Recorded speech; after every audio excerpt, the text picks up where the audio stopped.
Okay, everybody, today we're here for the 5th pugilism video. I'm going to be using my bag here.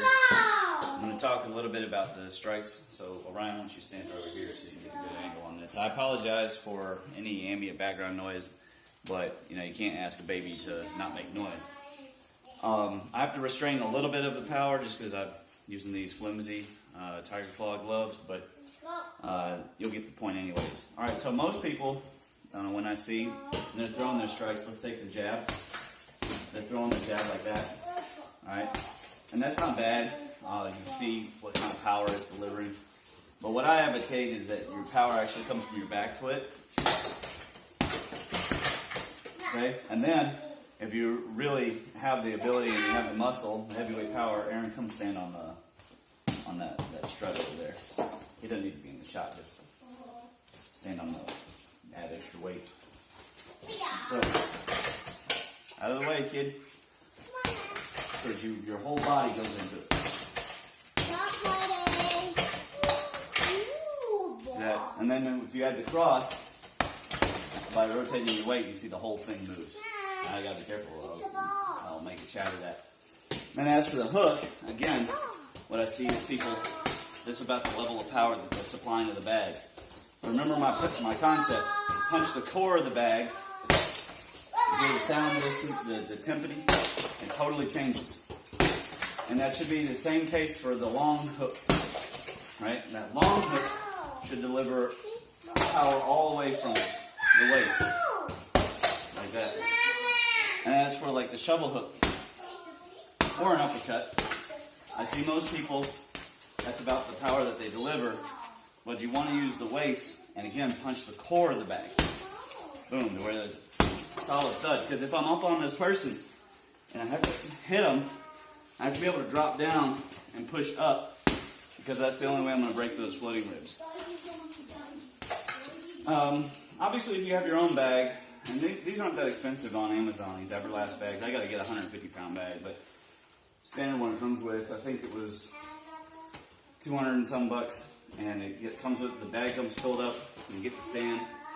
But you can even practice the kicks on this, so you can practice chopping a tree, right? Or you can practice a crescent kick, right? And that's a good thing to get used to, so you can feel what it's like on your knees. Speaking of knees, you can practice standard knees, or Thai knees, okay? Standard knee, Muay Thai knee. You can practice your elbows.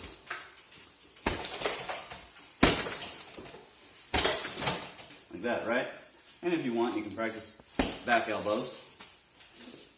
The neat thing about having your own bag is that you can come blow off a little bit of steam. If you're an excess energy producer type like me, you get depressed when you don't move enough energy.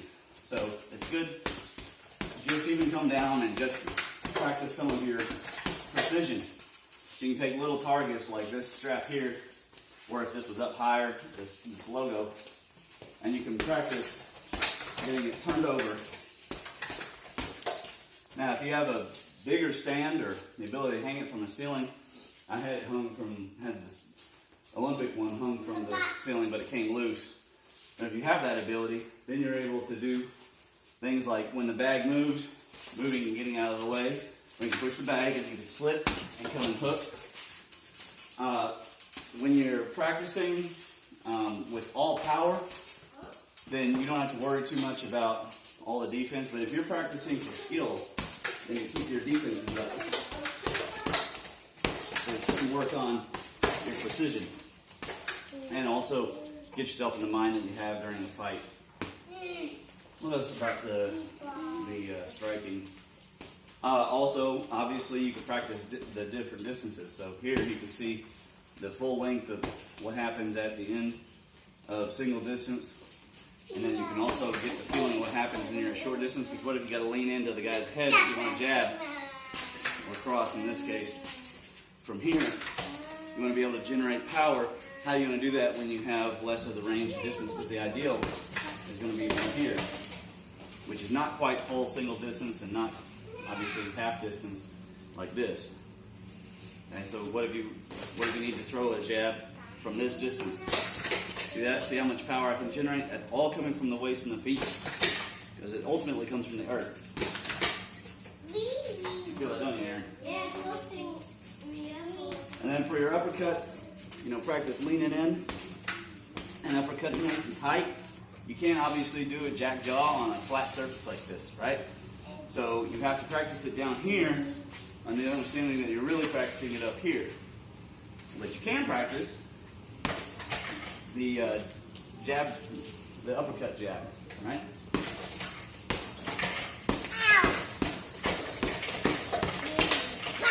Okay? And it's all about getting your accuracy up and then eventually your precision. Like, if I'm using this as the temple of the guy, if I hit him here and I come around, I want to hit exactly at that temple. Or if I'm using this as the level, if I come down here and I'm using this as the level of the jaw, then I want to be able to hit exactly the side of the jaw. Like, say maybe I use that T, and that so that my precision can get really high. Now in a real fight, you guys are going to be moving on you. So this is only going to take you so far. But if you move around, right, you have to be careful with these kinds of stands because they have these little stick-ups. But if you have the bag again and you hang it, like I did in my garage in the last place we lived, and you can move around the bag, and that simulates closer to what a fight would actually be like. Of course, there's nothing that replaces sparring. If you like this video, hit the like and subscribe for more.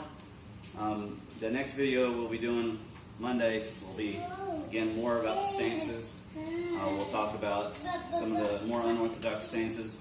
Hopefully you caught the last video, which talked about the orthodox versus unorthodox. Really important concepts to understand. Thanks.